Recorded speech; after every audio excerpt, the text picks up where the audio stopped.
Bonsoir, chers frères et sœurs. Soyez les bienvenus sur Anjombolo TV. Comme toujours, c'est un réel plaisir pour moi de venir à vous, afin qu'ensemble nous nous rendions au pied du Seigneur Jésus-Christ pour partager le pain de vie, la bonne nouvelle de la grâce de Dieu, la bonne nouvelle de l'élection de la grâce, la bonne nouvelle de la prédestination des îles de Dieu au salut.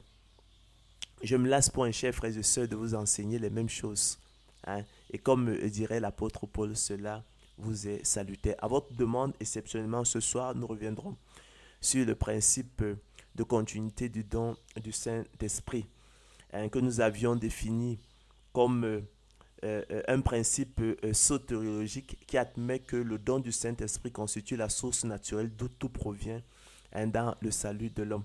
C'est un principe, nous l'avons dit, qui est à l'œuvre dans la nouvelle naissance, un principe qui est à l'œuvre dans la foi en la vérité, un principe qui est à l'œuvre dans la conversion, un principe qui est à l'œuvre dans la repentance, un principe qui est à l'œuvre également dans, dans les dons spirituels. Nous avons dit que ce qui était essentiel à retenir de ce principe, c'est de dire que le don du Saint-Esprit n'était pas un don. Le don du Saint-Esprit, synonyme de nouvelle naissance, hein, n'était pas un don universel, c'est-à-dire le partage de tous les hommes, mais le privilège des seuls élus de Dieu. En conséquence, les fruits et dons qui pourraient en découler ne sauraient être, hein, universels, mais le privilège des seuls élus de Dieu, comme aussi, chers frères et sœurs, le liquide séminal d'un père passe à ses seuls, à ses seuls enfants. Euh, Nous avons insisté, mis en relief la catégorie sotériologique du don de la foi, le don de la foi, salut le merveilleux don de la foi, et qui effectivement émanait, tirait sa source, hein, en fait, du don de l'esprit. Donc, lequel don de la foi, effectivement, comme tous les dons, effectivement, qui émanaient du don du Saint-Esprit, ne sauraient être, effectivement, des dons, des dons universels, d'accord, mais le privilège, effectivement, des seuls élus de Dieu. Nous avons euh, défini, chers frères et sœurs, euh, le don de la foi, hein, comme au sens strict, hein, comme le renouvellement de l'esprit mort-né, hein, de l'homme opéré par le Saint-Esprit à l'occasion effectivement de la nouvelle naissance. D'accord. Et nous avons dit que dans un sens, l'âge, il nous renvoyait, le don de la foi, ça lui renvoyait en fait au don, pourrait être assimilé, hein, au don du Saint-Esprit dont il émanait, et renvoyait donc dans un sens global, hein, et renvoyait donc globalement à l'appel interne particulier efficace, hein, de Dieu, selon qu'il est écrit: Nul ne peut venir à moi si le Père qui m'a envoyé ne l'attire, et je le ressusciterai au dernier jour. Nul ne peut venir à moi si cela, hein, ne lui a été donné par le Père. C'est ce dont il est question. Nous avons défini la nouvelle naissance comme la, la régénération du cœur, hein, et le renouvellement de l'esprit et l'intelligence opérés par le Saint-Esprit, hein, venant habiter effectivement dans le croyant. On parle de régénération du cœur. Dieu nous ôte en fait ce cœur de pierre, hein, et met à la place un cœur de chair. Renouvellement de l'esprit et de l'intelligence, notre esprit mort est régénéré, ressuscité, de même effectivement que notre intelligence qui était jusque-là obscurcie, hein, aveuglée par le Dieu, le Dieu de ce siècle. C'est pourquoi on définira donc au sens strict le don, hein, de la foi, hein, comme le renouvellement de l'esprit mort-né de l'homme opéré par le Saint-Esprit à l'occasion, hein, de la nouvelle naissance. Ça, c'est dans son sens étroit, mais dans un sens large, nous allons l'assimiler, hein, tout simplement, en fait, au don, hein, du Saint-Esprit, dont il émane, comme aussi on assimile effectivement un fils, on assimile un fils à son père. Hein. Et dans ce cas, il renvoie globalement à l'appel interne particulier efficace de l'Éternel Dieu selon qu'il est écrit. Nul ne peut venir à moi si le Père qui m'a envoyé ne l'attire et je le ressusciterai au dernier jour. Nul ne peut venir à moi si cela ne lui a été donné par le Père. Donc fondamentalement, effectivement, c'est cela. Hein, donc la nouvelle naissance qui nous distingue en fait de l'homme animal. Hein, spirituellement mort, étranger à la vie de Dieu. Hein, selon qu'il est écrit, mais l'homme animal ne reçoit pas les choses de l'Esprit de Dieu car elles sont une folie pour lui et il ne peut les connaître parce que c'est spirituellement qu'on en juge. Donc, c'est fondamentalement ce qu'il faudrait retenir de cela. Alors, qui a connu la pensée du Seigneur ou qui a été son conseiller? S'interrogeait l'apôtre Paul dans son épître aux Romains. Qui a sondé l'Esprit de l'Éternel et qui l'a éclairé de ses conseils? Avec qui a-t-il délibéré pour en recevoir de l'instruction? Qui lui a appris le sentier de la justice? Qui lui a enseigné la sagesse et fait connaître le chemin de l'intelligence? Renchérissait le prophète Ésaïe. Que tes pensées, ô Dieu, me semblent impénétrables, que le nombre en est grand. Si je les compte, elles sont plus nombreuses que les grains de sable. Une science aussi merveilleuse et au-dessus de ma portée, elle est trop élevée pour que je puisse la saisir, disait le psalmiste. Autant les cieux sont élevés au-dessus de la terre, autant mes voix sont élevées au-dessus de vos voix et mes pensées au-dessus de vos pensées. Disait le Seigneur Jésus-Christ par la bouche du prophète Ésaïe. Ô profondeur de la richesse, de la sagesse et de la science de Dieu, que ses jugements sont insondables et ses voies incompréhensibles. Aussi, chers frères et sœurs, il n'est donc pas étonnant que les théologiens, philosophes et penseurs qui ont fait du salut de l'homme l'objet de leurs recherches et de leurs investigations, avec des dispositions sincères et bienveillantes pour certains, et par esprit de dispute pour d'autres, voulant plonger leur regard dans les Écritures pour y sonder les voies de Dieu en la matière, n'aient pu à ce jour unifier et structurer la doctrine biblique du salut, relevant au contraire de fortes divergences d'approche à l'origine de schismes dans l'Église. Chers frères et sœurs, la doctrine biblique du salut constitue ainsi une pierre d'achoppement. Vous le savez, un rocher de scandale et une coupe d'étourdissement. Entre les 1000 chemins qui s'ouvrent à nous, entre les multiples chemins qui s'ouvrent à nous pour en ordonner la complexité et en révéler l'harmonie, entendons l'intelligibilité, il nous faut faire un choix, afin que nous ne soyons plus des enfants flottants et emportés à tout vent de doctrine, par la tromperie des hommes. C'est ce dont il est question, par leur ruse dans les moyens de séduction, mais que professant la vérité dans l'amour, nous croissons à tous égards en celui qui est le chef Christ et qui nous guidera outre naturellement, chers frères et sœurs, la parole de Dieu et le Saint-Esprit. Croyez-moi, ça ne pourra être que de l'analogie. Les analogies secrètes, profondes, véritables, celles que les yeux ne voient point et que la raison devine, et que le Maître et Seigneur de gloire Jésus-Christ nous a appris à connaître, selon qu'il est écrit, de même. Vous connaissez le fameux, de même que Jonas fut 3 jours et 3 nuits dans le ventre d'un grand poisson, de même le Fils de l'homme sera 3 jours et 3 nuits dans le sein de la terre. Hein? Donc, l'expérience de Jonas qui préfigurait la mort et la résurrection du Christ le 3e jour. Donc, l'usage de l'analogie est fondamental. Donc, en effet, chers frères et sœurs, l'usage de l'analogie dans l'herméneutique et la sotériologie est légitimé par les enseignements explicites du Seigneur de gloire Jésus-Christ, qui a mis en évidence le rôle éminent de l'analogie dans la découverte des vérités bibliques. Celui-ci entendait par analogie la parabole biblique, la concevant comme transfert de concepts et de mouvements d'un type à un autre. C'est ainsi qu'après avoir montré des analogies entre différents personnages, entités et types bibliques, Moïse, Joseph, Isaac, Jonas, pour ne citer que cela, il est relié, chers frères et sœurs, par un même principe de continuité à sa personne. Pour lui, chers frères et sœurs, l'analogie, tout en conservant la signification d'égalité de proportion qu'elle avait dans les mathématiques grecques, avait aussi adopté celle féconde de similitude et extension d'une règle au cas semblable, permettant ainsi d'exposer quelque chose de manière populaire, à raison de la difficulté du sujet. Aussi devons-nous les regarder en particulier, chers frères et sœurs, lorsqu'elles mettent clairement sous les yeux l'essence d'un principe biblique. Chers frères et sœurs, en dépit de l'apparence d'inintelligibilité ou désordre ou complexité ou vide complexe qui semble caractériser la doctrine biblique du salut, celle-ci pourtant est bel et bien construite d'après des lois bibliques que l'on doit simplement découvrir. C'est cela la vérité. Le raisonnement par analogie contribue le plus à l'intelligibilité des voies de Dieu en la matière, en découvrant le principe de construction d'élection de la grâce, c'est-à-dire la structure bien mise en ordre des pensées d'après laquelle l'élection de la grâce est construite, et en montrant l'analogie qui lie tout dans le royaume de Dieu.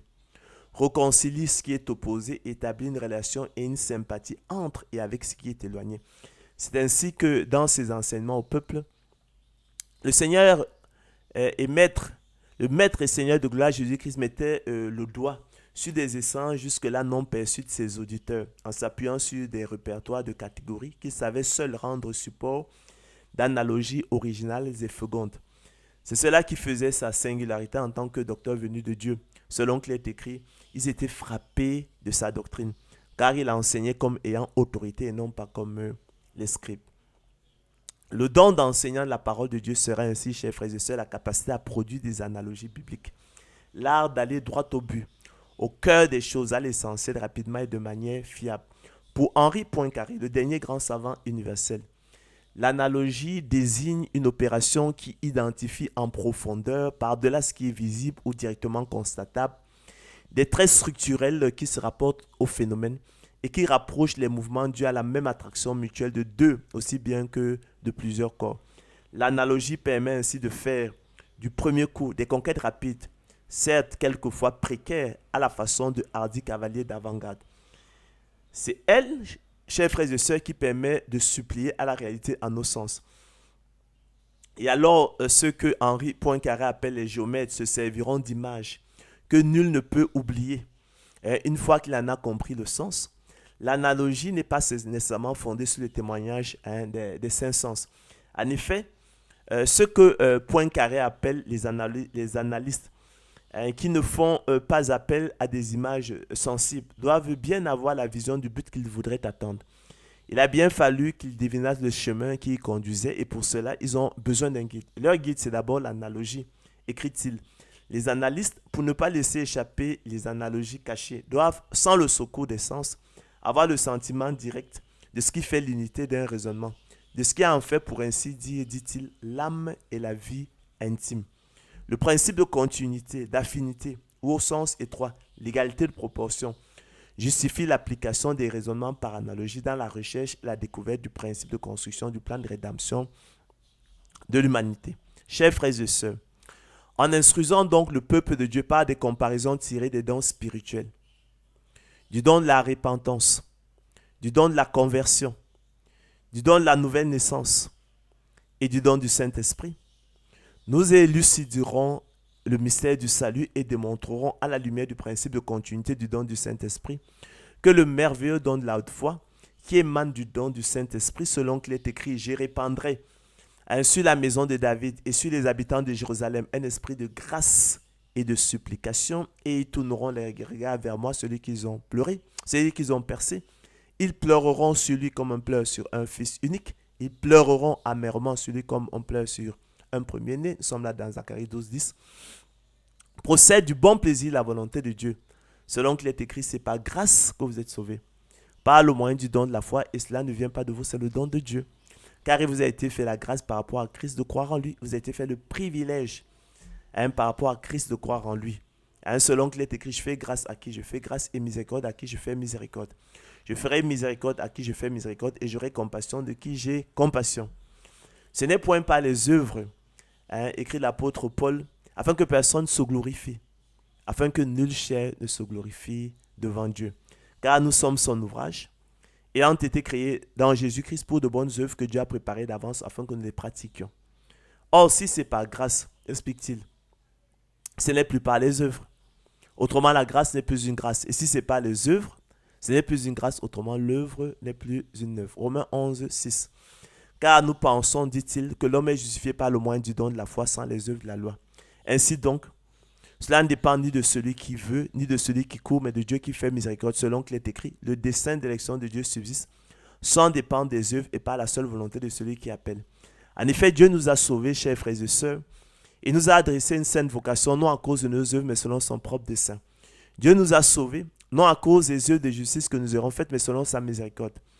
Comment? Par le baptême de la régénération et le renouvellement du Saint-Esprit qu'il a répandu sur nous avec abondance par Jésus-Christ notre Sauveur, afin que, justifiés par sa grâce, nous devenions dans l'espérance héritiers de la vie éternelle. Cette parole est certaine, écrit-il à Tite. Et je veux que tu affirmes ces choses afin que ceux qui ont cru en Dieu s'appliquent à pratiquer de bonnes œuvres. Voilà ce qui est bon et utile aux hommes. Mais évite les discussions folles, les généalogies, les querelles, les disputes relatives à la loi, car elles sont vaines et inutiles. Chers frères et sœurs, c'est cela le bon plaisir de la volonté de Dieu. Rappelons que le bon plaisir de quelqu'un renvoie à sa volonté arbitraire, sa volonté arbitrairement exprimée. C'est la volonté exprimée par le seul fait qu'elle agrée à celui qui parle en dehors de toute règle. Relevons que l'adjectif arbitraire signifie qu'il est laissé à la libre volonté de chacun en dehors de toute règle, qui ne dépend que du vouloir d'un homme et ne relève d'aucune règle, qui dépend de la seule volonté, n'est pas lié par l'observation des règles. On dira aussi qu'il dépend du bon plaisir de quelqu'un. On dira aussi discrétionnaire, non motivé, sans explication, non justifié, sans raison, sans cause pour rien, sans motif. J'aime mieux l'adjectif discrétionnaire parce qu'il a toute sa neutralité, parce que arbitraire, peut parfois avoir une connotation péjorative. Or, discrétionnaire, il a toute sa neutralité. L'adjectif discrétionnaire signifie pour sa part qui confère à quelqu'un la libre décision, qui est laissé à la discrétion, à la décision de quelqu'un en dehors des règles établies, qui donc n'a pas à être justifié. Nous connaissons tous le pouvoir discrétionnaire du président de la République ou le célèbre « je fais grâce à qui je fais grâce et miséricorde à qui je fais miséricorde ». Je ferai miséricorde à qui je fais miséricorde et j'aurai compassion de qui j'ai compassion, du plan de miséricorde divine. De même, on dira, chers frères et sœurs, nous l'avons souvent dit, que les pourboires sont laissés à la discrétion des visiteurs dans les restaurants. C'est le même principe qui sous-tend la réponse du maître de la maison à ceux des ouvriers qui, recevant leur salaire quand le soir fut venu, murmuraient contre lui, selon qu'il est écrit, « Mon ami, je ne te fais pas tort. N'es-tu pas convenu avec moi d'un denier? Prends ce qui te revient et va-t'en. Je vais donner à ceux derniers autant qu'à toi. Ne m'est-il pas permis de faire de mon bien ce que je veux? » Dans le même sens, Élihu, fils de Barakel de Buz, de la famille de Ram, dans son discours devant Job, qui dans l'adversité se disait à tort juste devant Dieu, s'exclama dans sa colère, « Oh, que la justice de Dieu est redoutable, nous serions parvenus jusqu'au Tout-Puissant. Grand par la force, par la justice, par le droit souverain, il ne répond pas. C'est pourquoi les hommes doivent le craindre, ils ne portent les regards sur aucun sage. » De même, chers frères et sœurs, Zola écrira, il y avait le droit écrit et par-dessus tout, il y avait le bon plaisir, la raison du plus fort. Ainsi, dans le Psaume 27, le roi David implore l'Éternel par cette prière. Ne me livre pas au bon plaisir de mes adversaires, car ils s'élèvent contre moi de faux témoins et des gens qui ne respirent que la violence. Donc des faux témoins parce qu'effectivement, ils n'avaient rien contre lui, rien d'objectif. Il le haïssait sans cause, pour rien. Restons, chers frères et sœurs, si vous le voulez bien, si vous le permettez, dans le domaine des définitions pour préciser également qu'une analogie est une ressemblance, une similitude, une association, une correspondance, un lien, une parenté, une comparaison, un rapport ou une relation établie par l'imagination entre deux ou plusieurs objets de pensée essentiellement différents. Il s'agit donc d'une association mentale entre deux ou plusieurs objets de pensée essentiellement différents. Pour Kepler, mathématicien, créateur et second XVIIe siècle, l'analogie permet d'exposer quelque chose de manière mécanique et populaire en raison de la difficulté du sujet. Poursuivons avec les définitions pour introduire le principe de continuité du don du Saint-Esprit. Le principe de continuité du don du Saint-Esprit, je l'ai dit, est un principe sotériologique qui admet que le don du Saint-Esprit constitue la source naturelle d'où tout provient dans le salut de l'homme. Ce principe est à l'œuvre dans les dons spirituels, la nouvelle naissance, la foi en la vérité, la conversion et la repentance, selon qu'il est écrit. Nous sommes là dans Zacharie 12, 10. Je répandrai sur la maison de David, dit l'Éternel, et sur les habitants de Jérusalem un esprit de grâce et de supplication. C'est le don du Saint-Esprit, le don de la foi à salut. quelle en sera la conséquence? Et ils tourneront les regards vers moi, celui qu'ils ont percé. Ça, c'est la foi en la vérité, la conversion d'Israël. Ils pleureront sur lui comme un pleur sur un fils unique. Ils pleureront amèrement sur lui comme un pleur sur un premier-né. Ça nous parle de la fête de la repentance d'Israël. En soulignant ainsi, chers frères et sœurs, à plusieurs reprises et de plusieurs manières, le rôle unificateur et structurant du don du Saint-Esprit dans le salut. La parole de Dieu en fait la source naturelle d'où tout provient dans le salut de l'homme. D'où aussi le principe de continuité du don du Saint-Esprit et les consignes d'attente préalables du revêtement de la puissance d'en haut, donné par le Seigneur de gloire Jésus-Christ à ses disciples selon qu'il est écrit. Voici, j'enverrai sur vous ce que le Père a promis. Mais vous, restez dans la ville jusqu'à ce que vous soyez revêtus de la puissance d'en haut, dit le Seigneur Jésus-Christ. En effet, chers frères et sœurs, comme Jésus se trouvait avec eux, il leur recommanda de ne pas s'éloigner de Jérusalem, mais d'attendre ce que le Père avait promis. Ce que je vous ai annoncé, leur dit-il, car Jean a baptisé d'eau, mais vous, dans peu de jours, vous serez baptisés du Saint-Esprit. Vous recevrez une puissance, le Saint-Esprit survenant sur vous, et vous serez mes témoins à Jérusalem, dans toute la Judée, dans la Samarie et jusqu'aux extrémités de la terre. C'est ici, chers frères et sœurs, ce qui a été dit par le prophète Joël. Dans les derniers jours, dit Dieu, je répandrai de mon esprit sur toute chair. Vos fils et vos filles prophétiseront, vos jeunes gens auront des visions et vos vieillards auront des songes. Oui, sur mes serviteurs et sur mes servantes, dans ces jours-là, je répandrai de mon esprit et ils prophétiseront. Alors, moi, je souligne, il dit, oui, sur mes serviteurs et sur mes servantes. Voilà les bénéficiaires du don de l'esprit, du don de la foi, des dons spirituels. Oui, sur mes serviteurs et sur mes servantes. Ce n'est pas sur tout le monde. Dans ces jours-là, je répandrai de mon esprit et ils prophétiseront. Je ferai paraître des miracles en haut dans le ciel et des miracles en bas sur la terre, du sang, du feu et une vapeur de fumée. Le sol se chargera en ténèbres et la lune en sang avant l'arrivée du jour du Seigneur, de ce jour grand et glorieux. Alors quiconque invoquera le nom du Seigneur sera sauvé. Je vous dis la vérité, dit le Seigneur Jésus-Christ à ses disciples. Il vous est avantageux que je m'en aille, car si je ne m'en vais pas, le consolateur ne viendra pas vers vous. Mais si je m'en vais, je vous l'enverrai. Et quand il sera venu, il convaincra le monde en ce qui concerne le péché, la justice et le jugement. En ce qui concerne le péché, parce qu'il ne croit pas à moi, la justice, parce que je vais au Père, et que vous ne verrez plus, le jugement, parce que le prince de ce monde est jugé. J'ai encore beaucoup de choses à vous dire, ajoute-t-il, mais vous ne pouvez pas le porter maintenant. Quand le consolateur sera venu, l'esprit de vérité, il vous conduira dans toute la vérité, car il ne parlera pas de lui-même, mais il dira tout ce qu'il aura entendu. Et vous annoncera les choses à venir. Il me glorifiera parce qu'il prendra de ce qui est à moi et vous l'annoncera. Tout ce que le Père a est à moi. C'est pourquoi j'ai dit qu'il prendra de ce qui est à moi et qu'il vous l'annoncera. Encore un peu de temps et vous ne verrez plus. Et puis encore un peu de temps et vous me verrez. Parce que je vais au Père. Élevé à la droite de Dieu, chers frères et sœurs, Jésus a reçu du Père le Saint-Esprit qui avait été promis. Et l'a répandu sur nous, sur son peuple, sur ses élus, comme vous l'entendez. Chers frères et sœurs, l'analogie relie ainsi des éléments de la vie chrétienne connus depuis longtemps et qui paraissaient être étrangers les uns aux autres. La nouvelle naissance, la foi en la vérité, la conversion, la repentance, les dons spirituels, les ministères, la sanctification, la persévérance des saints, la justification, le salut, l'élection de la grâce, la prédestination, la vie éternelle et tout ce que vous pouvez imaginer.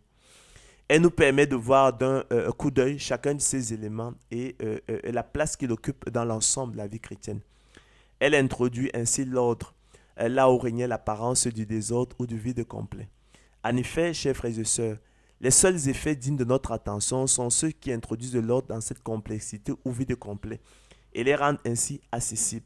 Toutefois, nous voulons préciser que l'analogie n'est ni un principe d'explication, ni un principe de démonstration, ni un principe de justification, encore moins un principe de preuve, mais plutôt, chers frères et sœurs, une constatation d'identité profonde de structure, en l'occurrence entre le don du Saint-Esprit, qui n'est pas un don universel, nous l'avons dit, mais le privilège des seuls élus de Dieu, selon le bon plaisir de la volonté de Dieu et la nouvelle naissance, la foi en Dieu, la foi en la vérité, la conversion, la repentance, la persévérance des saints, la sanctification, le salut, la justification, l'élection, la grâce, la prédestination, la vie éternelle, le baptême du Saint-Esprit, les promesses, les dons spirituels et les ministères, qui tous procèdent du don du Saint-Esprit. L'analogie apparaît ainsi comme le moteur de la pensée divine, d'où aussi son universalité et son intérêt dans la compréhension de la doctrine biblique du salut, avec en son cœur le don du Saint-Esprit. Source naturelle, nous l'avons dit, d'où tout provient. Il importe notamment, chers frères et sœurs, de comprendre ici que le don du Saint-Esprit, synonyme de nouvelle naissance, n'est pas un don universel, c'est-à-dire le partage de tous, de tous les hommes, mais constitue au contraire le privilège des seuls élus de Dieu, selon le bon plaisir de la volonté de Dieu. En conséquence, les fruits et dons qui en résultent, privilège des seuls élus de Dieu, comme aussi le liquide séminal d'un père passe à ses seuls enfants, ne saurait être universel, mais procède également du bon plaisir de la volonté de Dieu, conformément au code de la source naturelle d'où ils tirent leur origine selon qu'il est écrit. Après avoir entendu ce discours, ils eurent le cœur vivement touché. Et il dit à Pierre et aux autres apôtres, « Hommes frères, que ferons-nous » Pierre leur dit, « Repentez-vous et que chacun de vous soit baptisé au nom de Jésus-Christ pour le pardon de vos péchés et vous recevrez le don du Saint-Esprit. Car la promesse est pour vous, d'accord, pour vos enfants et pour tous ceux qui sont au loin en aussi grand nombre que le Seigneur notre Dieu les appellera. » On parle ici de l'appel interne particulier et efficace. Donc la promesse est pour vous qui m'écoutez, dit l'apôtre Pierre, d'accord, en aussi grand nombre que le Seigneur notre Dieu vous appellera. La promesse est pour vos enfants, en aussi grand nombre que le Seigneur notre Dieu les appellera. La promesse est pour tous ceux qui sont au loin, en aussi grand nombre que le Seigneur notre Dieu les appellera. Donc la promesse n'est pas pour tout le monde, elle est pour ceux, pour les élus de Dieu, pour ceux, pour les appeler, les élus, pour ceux qu'il plaira à Dieu d'appeler à lui.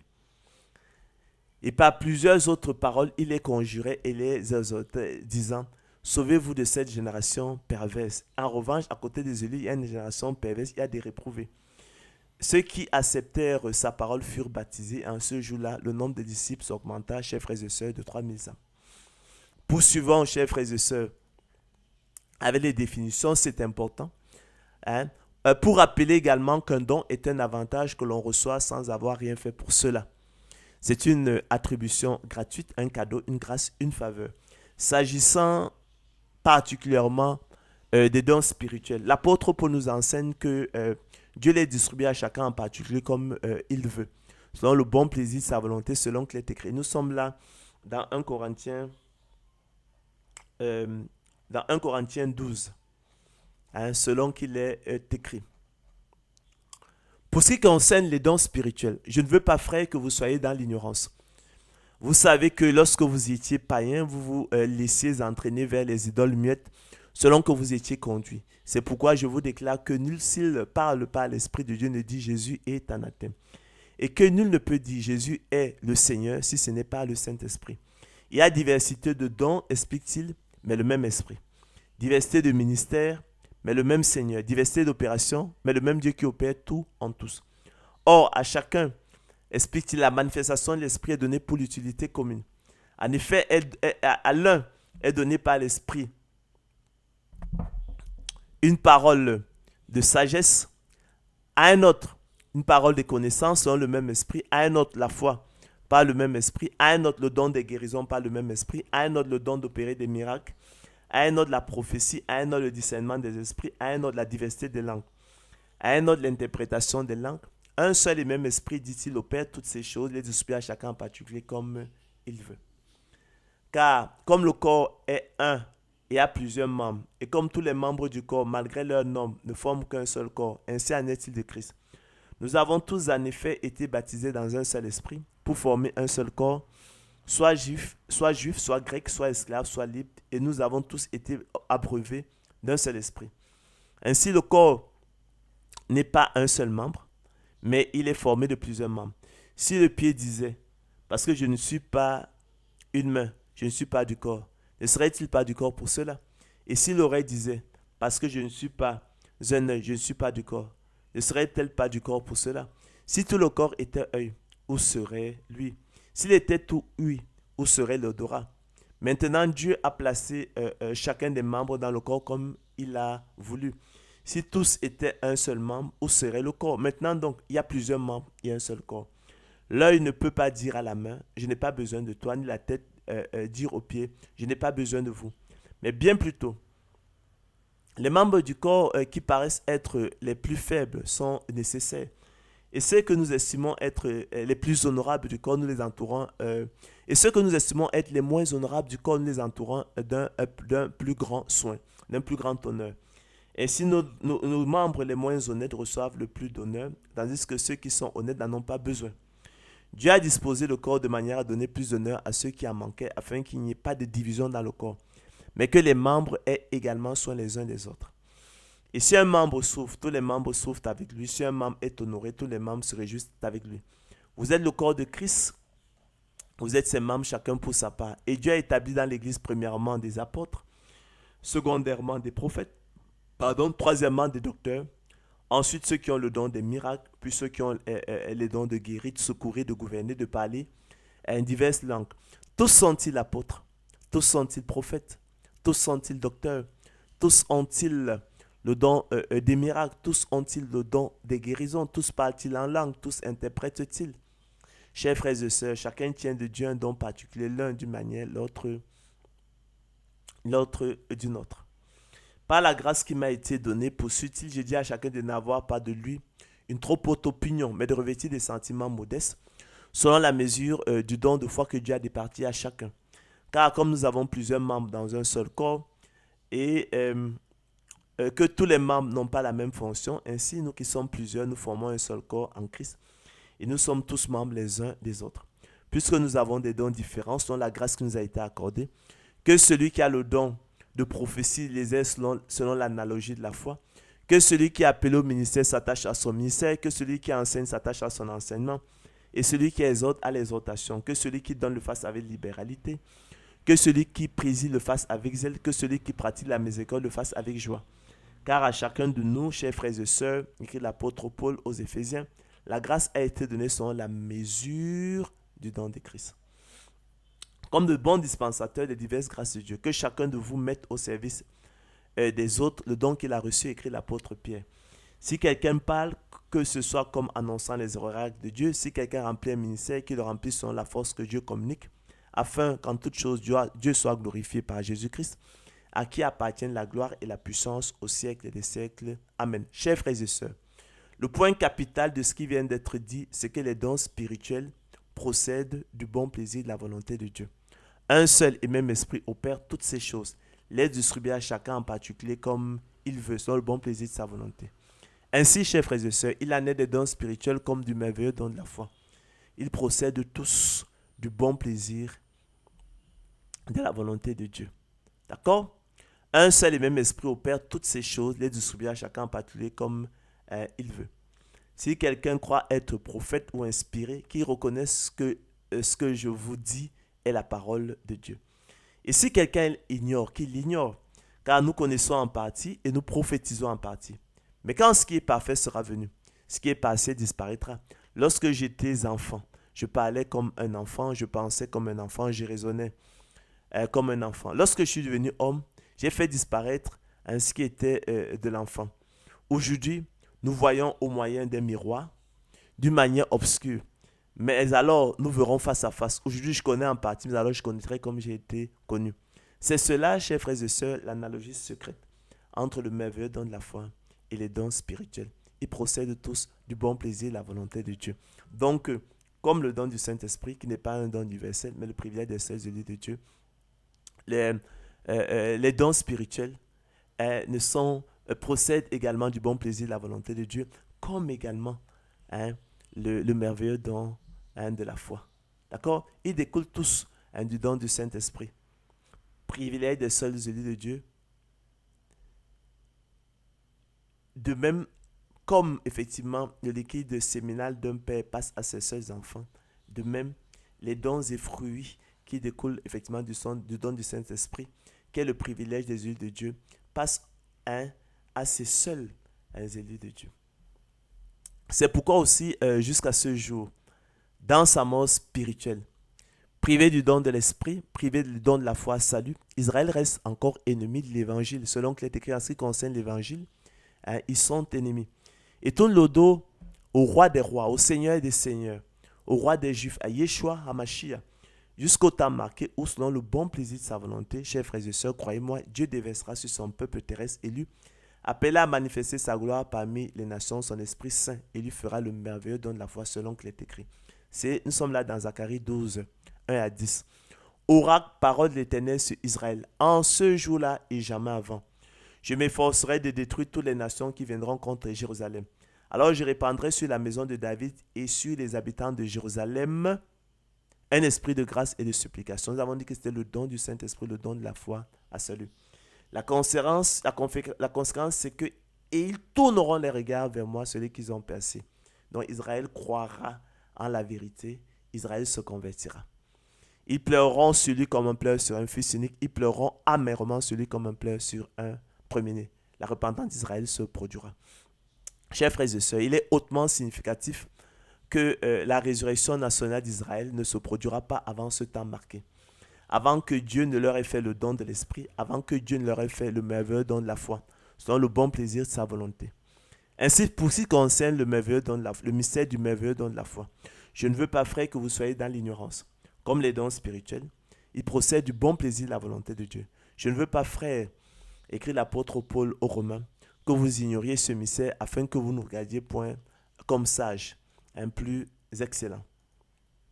Relevons, chers frères et sœurs, qu'il en est également du merveilleux don de la foi comme du don de la repentance. D'accord? Tous les deux procèdent du don du Saint-Esprit. Privilège des élus de Dieu, selon qu'il est écrit. Et nous l'avons lu précédemment, Zacharie 12,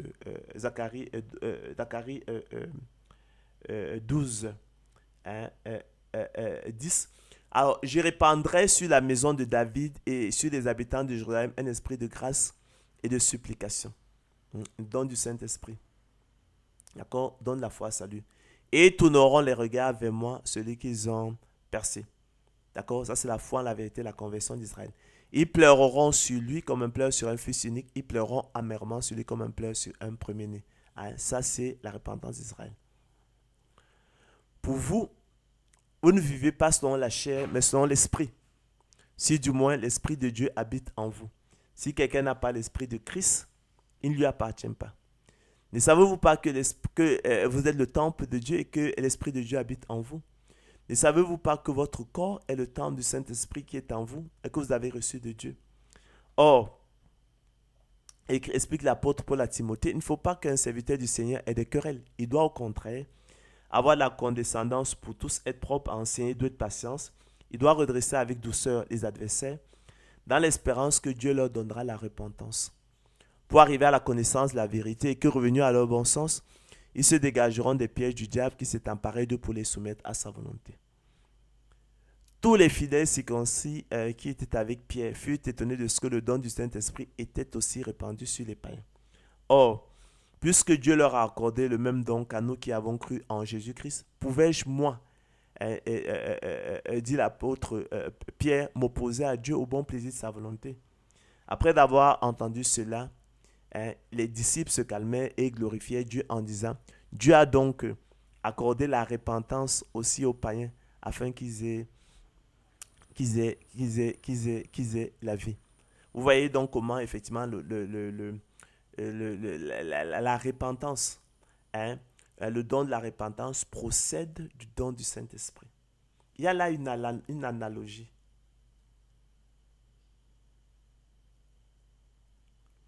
Relevons, chers frères et sœurs, qu'il en est également du merveilleux don de la foi, comme du don de la conversion.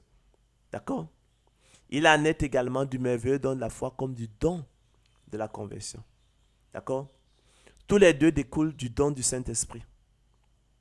D'accord? selon qu'il est écrit. Et nous allons là prendre pour exemple la conversion de Saul de Tarse, de Paul, hein, lui qui rencontra Dieu sur la route de Damas. D'accord? Vous voyez que en fait, et la nouvelle naissance procède du don du Saint-Esprit.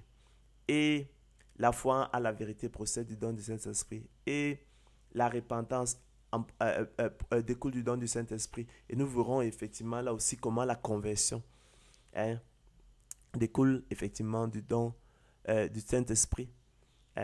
Pour établir donc le rôle unificateur et structurant du don du Saint-Esprit dans le salut. Et dire que le don du Saint-Esprit constitue donc la source naturelle d'où tout provient dans le salut de l'homme. Et le don du Saint-Esprit n'est pas un don universel, c'est le privilège. Lui qui est synonyme de nouvelle naissance n'est pas un don universel, mais le privilège des seuls élus de Dieu.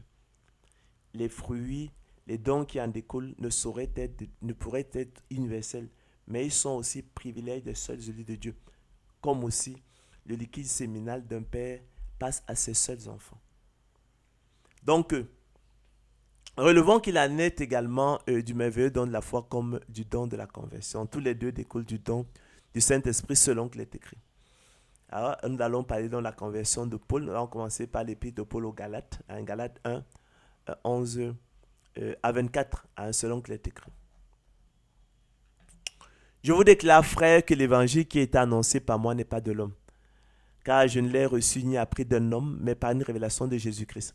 Vous avez su en effet quelles étaient autrefois ma conduite dans le judaïsme, comment je persécutais à outrance et ravageais l'église de Dieu, et comment j'étais plus avancé dans le judaïsme que beaucoup de ceux de mon âge et de ma nation, étant animé d'un zèle excessif pour les traditions de mes pères.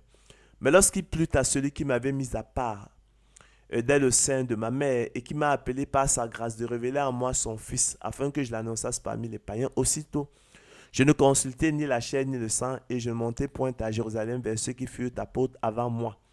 Mais je partis pour l'Arabie. Puis je revins encore à Damas. 3 ans plus tard, je montai à Jérusalem pour faire la connaissance de Céphas, et je demeurai 15 jours chez lui. Mais je ne vis aucun autre des apôtres, si ce n'est Jacques, le frère du Seigneur. Dans ce que je vous écris, voici, devant Dieu, je ne mens point, dit-il. J'allais ensuite dans les contrées de la Syrie et de la Cilicie. Or, j'étais inconnu de visage aux églises de Judée qui sont en Christ. Seulement, elles avaient entendu dire, celui qui autrefois persécutait annonce maintenant la foi qu'il s'efforça alors de détruire. Et elle glorifiait Dieu à mon sujet, dit-il. En effet, chers frères et sœurs, Saul, respirant encore la menace et le meurtre contre les disciples du Seigneur, se rendit chez le souverain sacrificateur et lui demanda des lettres pour les synagogues de Damas, afin que s'il trouvait des partisans de la nouvelle doctrine, hommes ou femmes, il les amena liés à Jérusalem. Comme il était en chemin et qu'il approchait de Damas, tout à coup, une lumière venant du ciel resplendit autour de lui. Il tomba par terre et il entendit une voix qui lui disait, « Saul, Saul, pourquoi me persécutes-tu » Il répondit, « Qui es-tu, Seigneur ?» Et le Seigneur dit, « Je suis Jésus que tu persécutes. Il te sera dur de regimber contre les aiguillons. » Tremblant et saisi de froid, il dit, « Seigneur, que veux-tu que je fasse ?» Et le Seigneur lui dit, « Lève-toi, entre dans la ville, et on te dira ce que tu dois faire. » Les hommes qui l'accompagnaient demeurèrent stupéfaits. Ils entendaient bien la voix, mais ils ne voyaient personne. Saul se releva de terre, et quoique ses yeux furent ouverts, il ne voyait rien. On le prit par la main, et on le conduisit à Damas. Il resta 3 jours sans voir, et il ne mangea ni ne but. Or, chers frères et sœurs, il y avait à Damas un disciple nommé Ananias. Le Seigneur lui dit dans une vision, « Ananias !» Il répondit, « Me voici, Seigneur. » Et le Seigneur lui dit, « Lève-toi, va dans la rue qu'on appelle la droite et cherche dans la maison de Judas un nommé Saul de Tarse. » Car il prie. Et il a vu en vision un homme du nom d'Ananias qui entrait et qui lui imposait les mains afin qu'il recouvrât la vue. Ananias répondit, « Seigneur, j'ai appris de plusieurs personnes tous les maux que cet homme a fait à tes saints dans Jérusalem. Et il a ici des pouvoirs de la part des principaux sacrificateurs pour lier tous ceux qui invoquent ton nom. Mais le Seigneur lui dit, va, car cet homme est un instrument que j'ai choisi pour porter mon nom devant les nations, devant les rois et devant les fils d'Israël. Et je lui montrerai tout ce qu'il doit souffrir pour mon nom. Ananias sortit, et lorsqu'il fut arrivé dans la maison, il imposa les mains à Saul en disant, Saul mon frère, le Seigneur Jésus-Christ, qui t'est apparu sur le chemin par lequel tu venais, m'a envoyé pour que tu recouvres la vue et que tu sois rempli du Saint-Esprit. Au même instant, il tomba de ses yeux comme des écailles et recouvra la vue. Il se leva et il fut baptisé. Après qu'il eut pris de la nourriture, les forces lui revinrent. Saul resta plusieurs jours avec les disciples qui étaient à Damas, et aussitôt il prêcha dans les synagogues que Jésus est le Fils de Dieu. Tous ceux qui l'entendaient étaient dans l'étonnement et disaient, n'est-ce pas celui qui persécutait à Jérusalem ceux qui invoquaient ce nom? Et n'est-il pas venu ici pour les amener liés devant les principaux sacrificateurs? Cependant, Saul se fortifiait de plus en plus et confondait les Juifs qui habitaient Damas, démontrant que Jésus est le Christ. Vous voyez donc que la conversion de Saul procède, découle en fait du don du Saint-Esprit. D'accord? Donc, le don du Saint-Esprit constitue donc véritablement la source naturelle d'où tout provient dans le salut de l'homme, comme nous le voyons, d'où donc le principe de continuité du don du Saint-Esprit. Relevons qu'il en est également, chers frères et sœurs, du merveilleux don de la foi comme du don du Saint-Esprit. Le merveilleux don de la foi procède du don du Saint-Esprit. Le merveilleux don de la foi tire son origine du don du Saint-Esprit. Le merveilleux don de la foi résulte du don du Saint-Esprit. Le merveilleux don de la foi découle du don du Saint-Esprit. Le merveilleux don de la foi émane du don du Saint-Esprit. Le merveilleux don de la foi a pour source naturelle, chers frères et sœurs, le don du Saint-Esprit. Or, nous l'avons dit, le don du Saint-Esprit, synonyme de nouvelle naissance, n'étant pas un don universel, mais le privilège des élus de Dieu, alors le don de la foi qui en découle n'est pas non plus un don universel, mais le privilège des élus de Dieu, comme aussi le liquide séminal d'un père passe à ses seuls enfants. C'est pourquoi aussi, tous n'ont pas la foi, écrit l'apôtre Paul dans sa seconde épître aux Thessaloniciens, selon qu'il est écrit. Jésus leur dit, je suis le pain de vie. Celui qui vient à moi n'aura jamais faim et celui qui croit à moi n'aura jamais soif.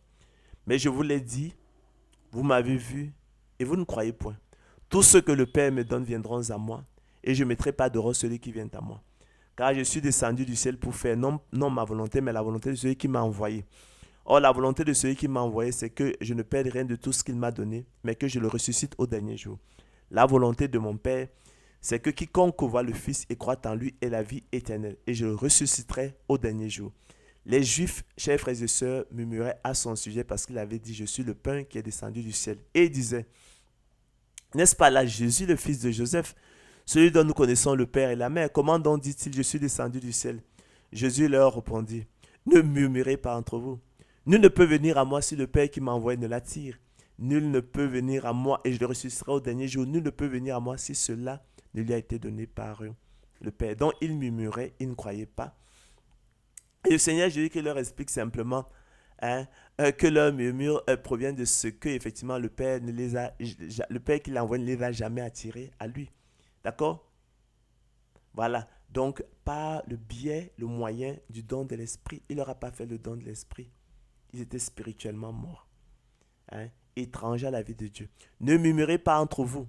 Nul ne peut venir à moi si le Père qui m'a envoyé ne l'attire et je ressusciterai au dernier jour.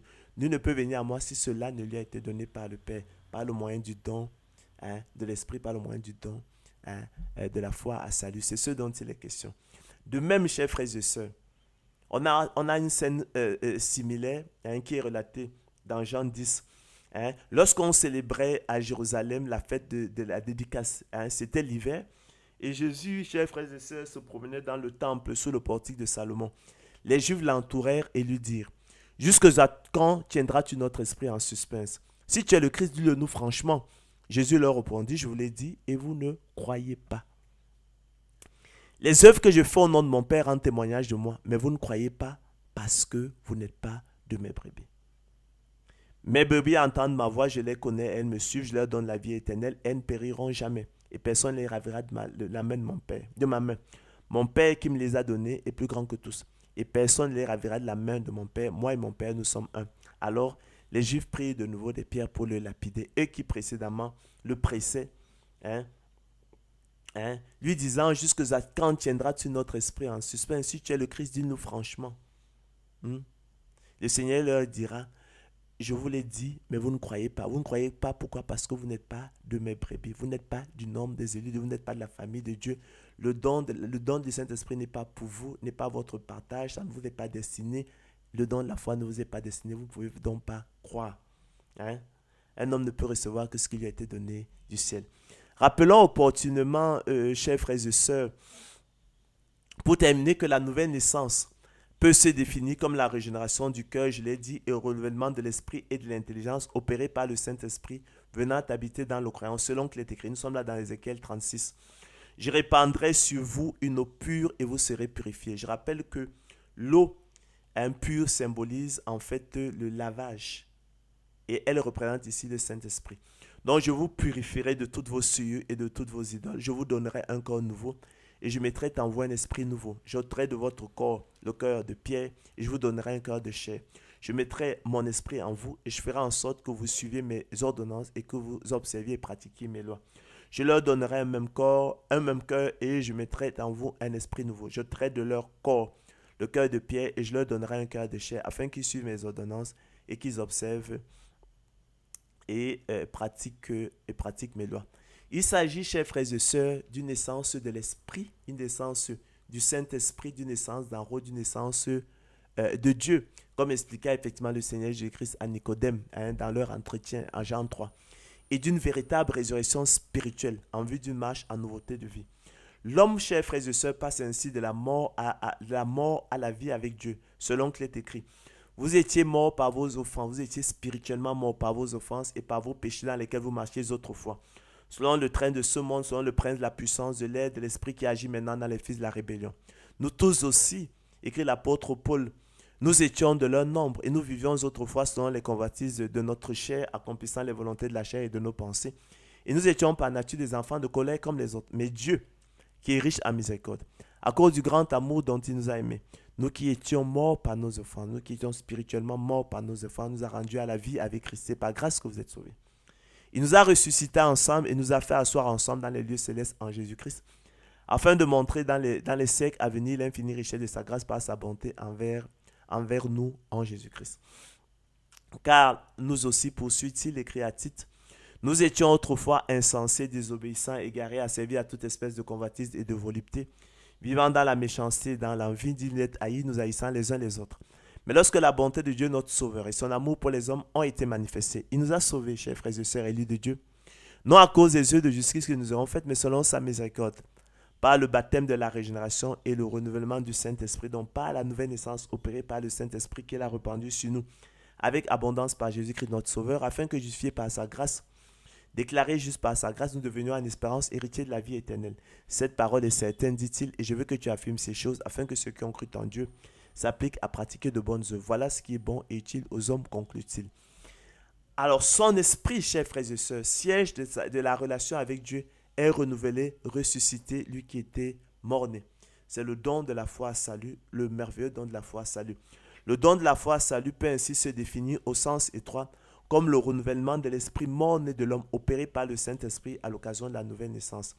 L'esprit mort-né de l'homme est ressuscité et l'homme peut à nouveau entretenir une relation intime avec Dieu et croire d'un cœur honnête, bon et sincère en Dieu, qui est le seul de son esprit, comme marque de propriété selon qu'il est écrit. Dans lui, vous aussi. Après avoir entendu la parole de la vérité, et l'évangile de votre salut, vous avez cru en lui et vous avez été scellés du Saint-Esprit qui avait été promis, lequel est un gage de notre héritage pour la rédemption de ceux que Dieu s'est acquis à la louange de sa gloire. Au sens large, par contre, je l'ai dit, le don de la foi à salut peut être assimilé au don du Saint-Esprit dont il émane et confondu avec lui, comme aussi on assimile un fils à son père, conformément au principe de continuité du don du Saint-Esprit. Il renvoie alors plus globalement à l'appel interne particulier et efficace de l'Éternel Dieu selon qu'il est écrit. Nul ne peut venir à moi si le Père qui m'a envoyé ne l'attire et je le ressusciterai au dernier jour. Nul ne peut venir à moi si cela ne lui a été donné par le Père. De même, son intelligence obscurcie et aveuglée par le Dieu de ce siècle est renouvelée. Selon qu'il est écrit, si notre évangile est encore voilé, il est voilé pour ceux qui périssent, pour les incrédules, dont le Dieu de ce siècle a aveuglé l'intelligence afin qu'ils ne vissent pas briller la splendeur de l'évangile, la gloire de Christ qui est l'image de Dieu.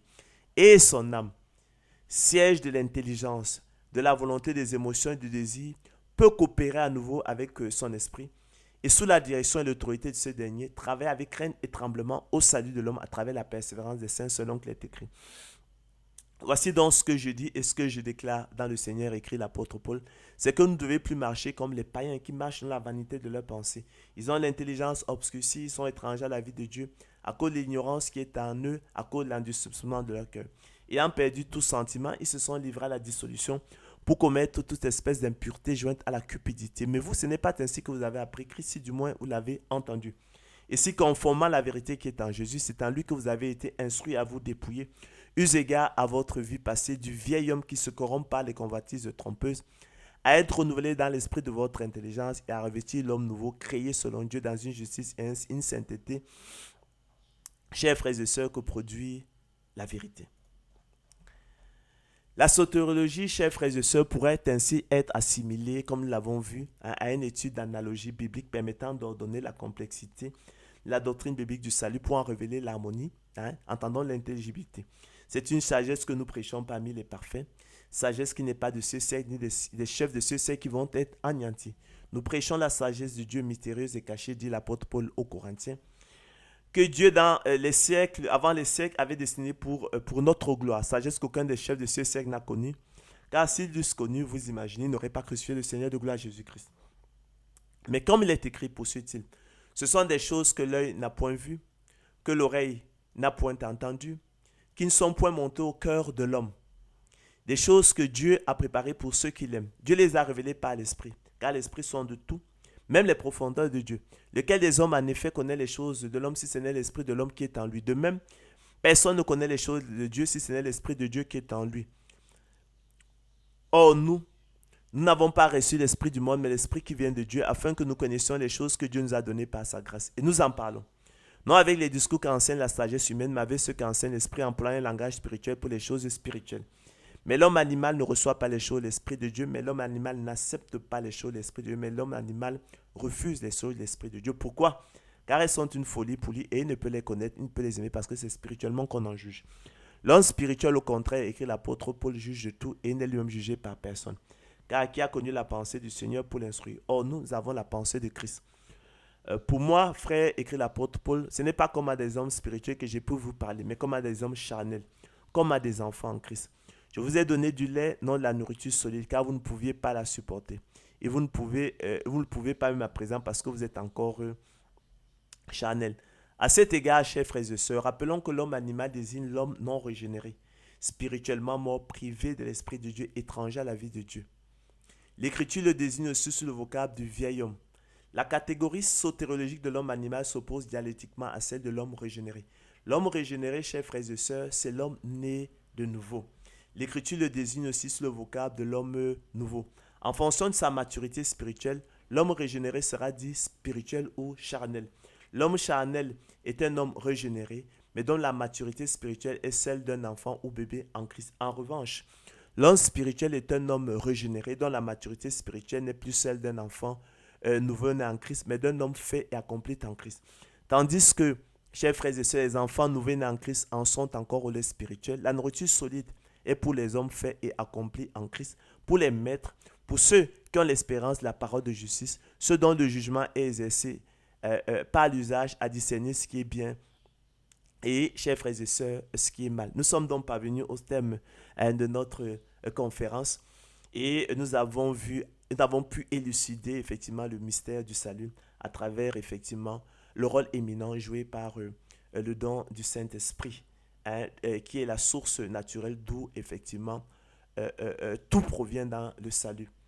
Que ce soit la foi, la nouvelle naissance, la foi en la vérité, la conversion, la repentance, les dons spirituels.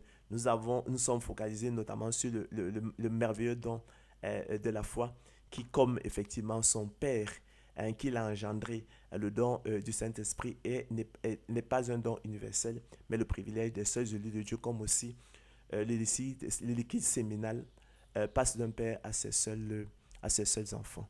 Allez, bonne soirée, à la prochaine. Que l'honneur, la gloire et les acclamations reviennent au Seigneur de gloire Jésus-Christ seul. Bonne soirée.